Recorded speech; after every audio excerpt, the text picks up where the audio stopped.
The deep डाइभमा स्वागत छ। आज हामी एउटा यस्तो विषयमा कुरा गर्दैछौँ जुन हामी सबैसँग छ, तर जसलाई हामी सायद सबैभन्दा कम महत्त्व दिन्छौँ। त्यो हो समय। एकदम। हामी mastering time life's most valuable currency भन्ने सामग्रीलाई हेर्दैछौँ।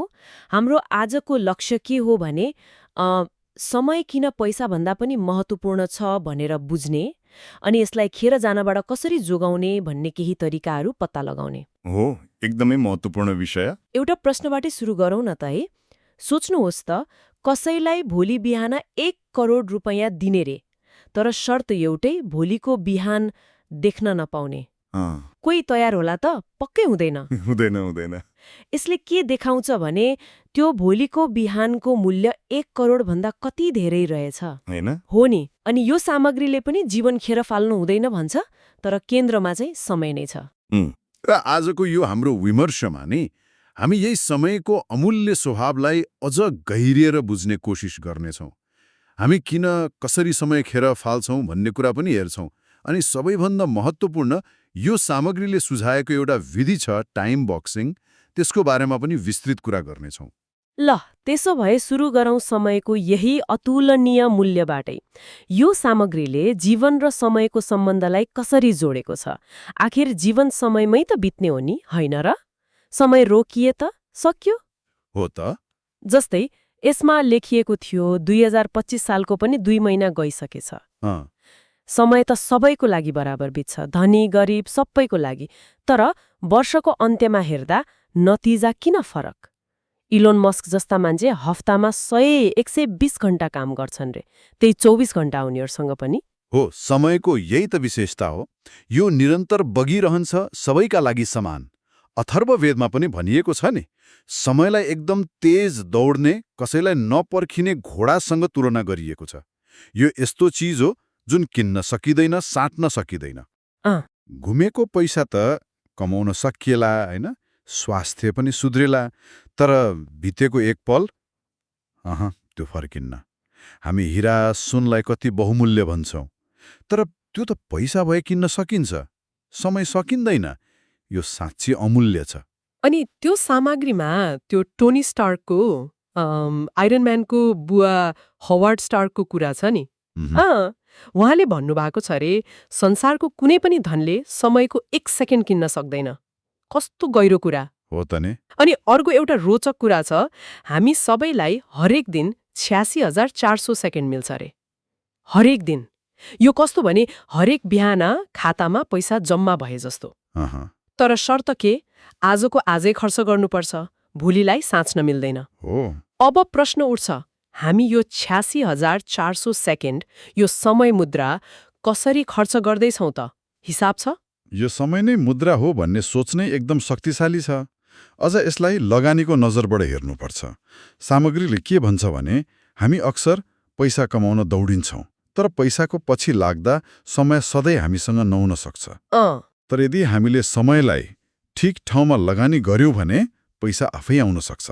जस्तै वारेन बफेट, उहाँको सफलताको राज पैसा सही ठाउँमा लगाउनु मात्र थिएन, त्योभन्दा बढी त उहाँले समय सही ठाउँमा लगाउनु भयो। सानैदेखि कस्तो 6 वर्षको उमेरमा व्यापार सुरु गर्नुभयो, 11 वर्षमा शेयर किन्नुभयो।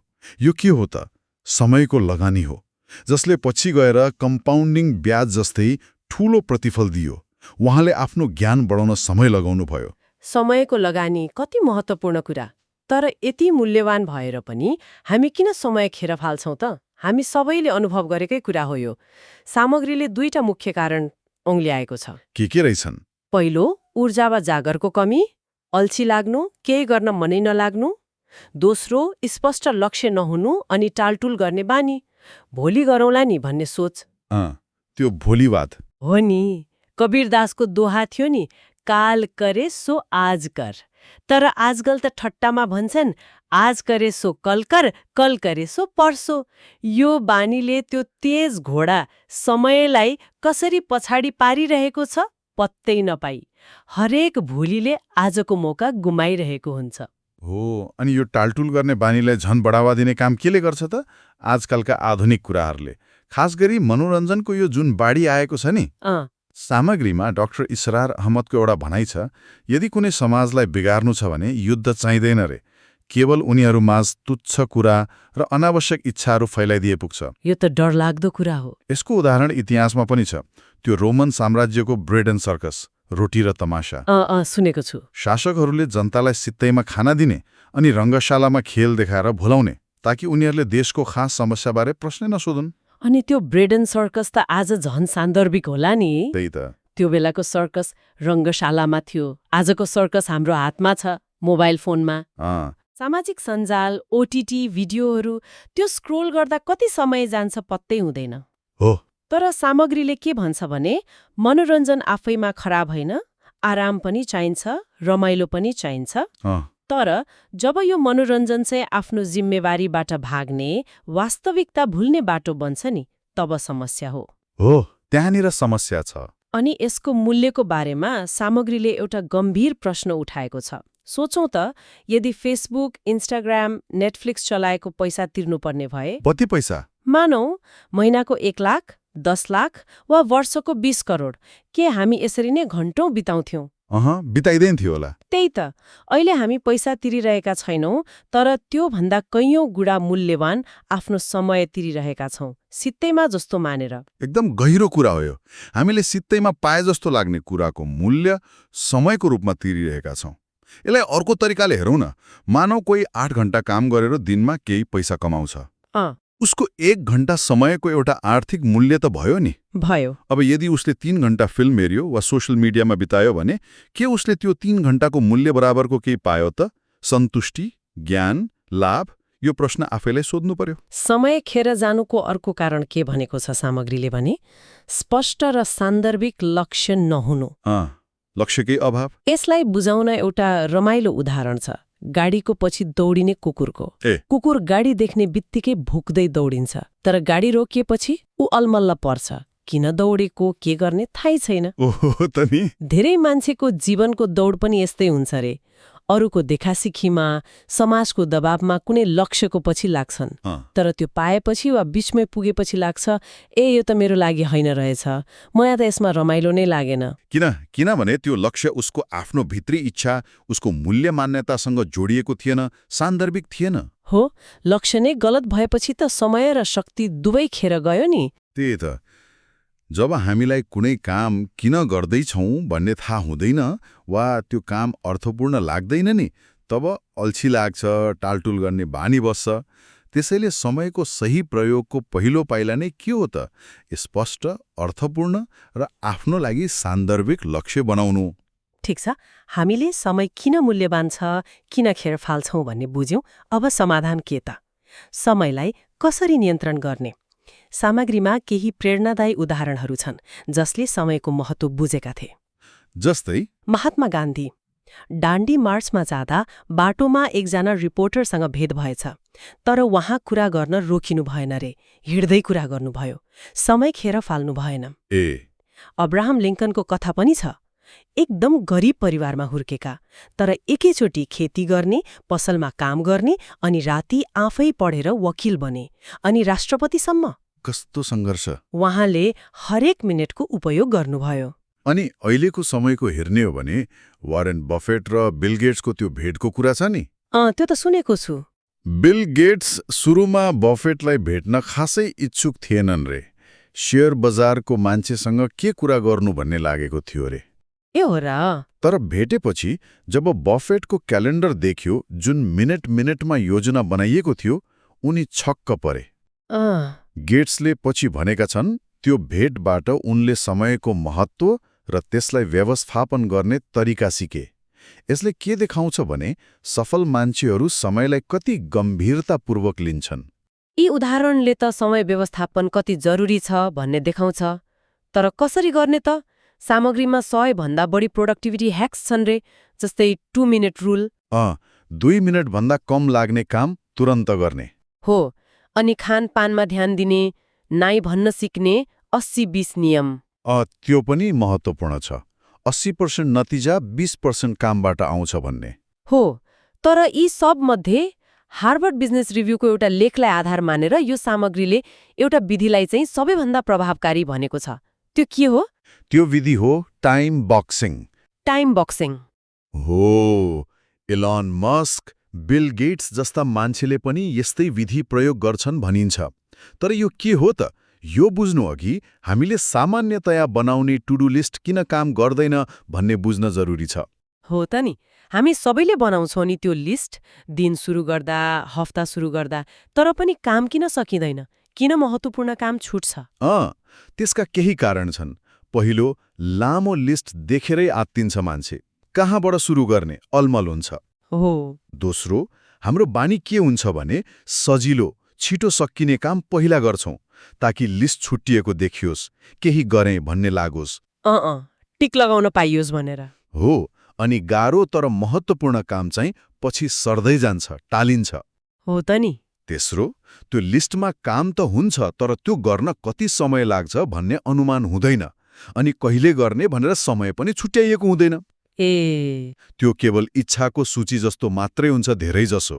भनेपछि त्यो लिस्टले हामी व्यस्त छौं भन्ने भ्रम मात्र दिन्छ, तर खास प्रगति दिँदैन। धेरै हदसम्म त्यही हो। अनि टाइम बक्सिङले यसलाई कसरी समाधान गर्छ त?